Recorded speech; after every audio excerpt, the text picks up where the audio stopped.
ಉತ್ತರ ಕನ್ನಡ ಜಿಲ್ಲೆಯ ಸಿದ್ದಾಪುರ ತಾಲೂಕಿನ ಭುವನಗಿರಿಯಲ್ಲಿ ಕನ್ನಡ ಜ್ಯೋತಿ ರಥಯಾತ್ರೆಗೆ ಚಾಲನೆ. ಮಂಡ್ಯದಲ್ಲಿ ಜರುಗಲಿರುವ 87ನೇ ಕನ್ನಡ ಸಾಹಿತ್ಯ ಸಮ್ಮೇಳನದ ಕನ್ನಡ ಜ್ಯೋತಿ ರಥಯಾತ್ರೆಗೆ ಸಿದ್ದಾಪುರ ತಾಲೂಕಿನ ಭುವನಗಿರಿಯಲ್ಲಿರುವ ಶ್ರೀ ಭುವನೇಶ್ವರಿ ದೇವಾಲಯದಲ್ಲಿ ವಿಶೇಷ ಪೂಜೆಯನ್ನು ಸಲ್ಲಿಸಿ ಇಂದು ಭಾನುವಾರ ಮಧ್ಯಾಹ್ನ 11:30 ಗಂಟೆ ಸುಮಾರಿಗೆ ಚಾಲನೆಯನ್ನು ನೀಡಲಾಯಿತು.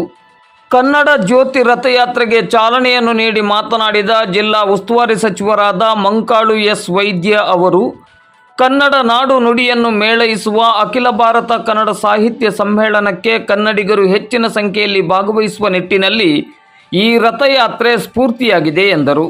ಮಹೇಶ್ ಜೋಶಿ ಅವರ ನೇತೃತ್ವದಲ್ಲಿ ಕನ್ನಡ ಸಾಹಿತ್ಯ ಪರಿಷತ್ ಅತ್ಯುತ್ತಮವಾಗಿ ಕಾರ್ಯನಿರ್ವಹಿಸುತ್ತಿರುವುದರ ಬಗ್ಗೆ ಮೆಚ್ಚುಗೆಯನ್ನು ವ್ಯಕ್ತಪಡಿಸಿದರು. ಕಾರ್ಯಕ್ರಮದ ಅಧ್ಯಕ್ಷತೆಯನ್ನು ವಹಿಸಿ ಮಾತನಾಡಿದ ಕನ್ನಡ ಸಾಹಿತ್ಯ ಪರಿಷತ್ತಿನ ರಾಜ್ಯಾಧ್ಯಕ್ಷರಾದ ಮಹೇಶ್ ಜೋಶಿ ಅವರು, ರಾಜ್ಯದ ಮೂಲೆ ಮೂಲೆಗಳಲ್ಲಿ ಕನ್ನಡ ನಾಡು ನುಡಿ ಸಂಸ್ಕೃತಿಯ ಬಗ್ಗೆ ಜನಜಾಗೃತಿ ಮತ್ತು ಅಭಿಯಾನವನ್ನು ಮೂಡಿಸುವ ನಿಟ್ಟಿನಲ್ಲಿ ಈ ರಥಯಾತ್ರೆಗೆ ಚಾಲನೆಯನ್ನು ನೀಡಲಾಗಿದೆ. ದಾಖಲೆಯ ಸಂಖ್ಯೆಯಲ್ಲಿ ಕನ್ನಡಿಗರು ಮಂಡ್ಯದಲ್ಲಿ ನಡೆಯಲಿರುವ ಕನ್ನಡ ಜಾತ್ರೆಗೆ ಬರಲು ಈ ರಥಯಾತ್ರೆಯು ಪ್ರೇರಣೆಯಾಗಲಿದೆ ಎಂದರು.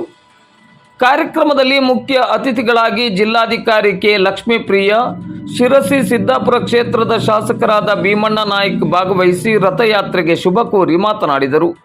ಕಾರ್ಯಕ್ರಮದಲ್ಲಿ ಸಹಾಯಕ ಆಯುಕ್ತೆ ಕಾವ್ಯರಾಣಿ, ಕನ್ನಡ ಸಾಹಿತ್ಯ ಪರಿಷತ್ತಿನ ಜಿಲ್ಲಾಧ್ಯಕ್ಷರಾದ BN ವಾಸರೆ, ಸಿದ್ದಾಪುರದ ತಹಶೀಲ್ದಾರ್ MR ಕುಲಕರ್ಣಿ, ಕನ್ನಡ ಸಾಹಿತ್ಯ ಪರಿಷತ್ತಿನ ರಾಜ್ಯ, ಜಿಲ್ಲೆ ಮತ್ತು ತಾಲೂಕು ಘಟಕದ ಪದಾಧಿಕಾರಿಗಳು ಹಾಗೂ ಸದಸ್ಯರು, ವಿವಿಧ ಇಲಾಖೆಗಳ ಅಧಿಕಾರಿಗಳು ಹಾಗೂ ಸಿಬ್ಬಂದಿಗಳು, ಕನ್ನಡ ಸಾಹಿತ್ಯ ಪ್ರೇಮಿಗಳು ಮತ್ತು ಸಾರ್ವಜನಿಕರು ಹೆಚ್ಚಿನ ಸಂಖ್ಯೆಯಲ್ಲಿ ಭಾಗವಹಿಸಿದ್ದರು. ವಿವಿಧ ಕಲಾ ತಂಡಗಳು ಮೆರವಣಿಗೆಯಲ್ಲಿ ಭಾಗವಹಿಸಿ ಕಾರ್ಯಕ್ರಮಕ್ಕೆ ಮೆರುಗನ್ನು ತಂದುಕೊಟ್ಟಿತು.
ಕನ್ನಡ ಪ್ರೇಮಿಗಳು ಶ್ರೀ ಭುವನೇಶ್ವರಿಯ ಸನ್ನಿಧಾನದಿಂದ ಹೊರತಕ್ಕ ಜ್ಯೋತಿಯನ್ನು ಮಂಡ್ಯದ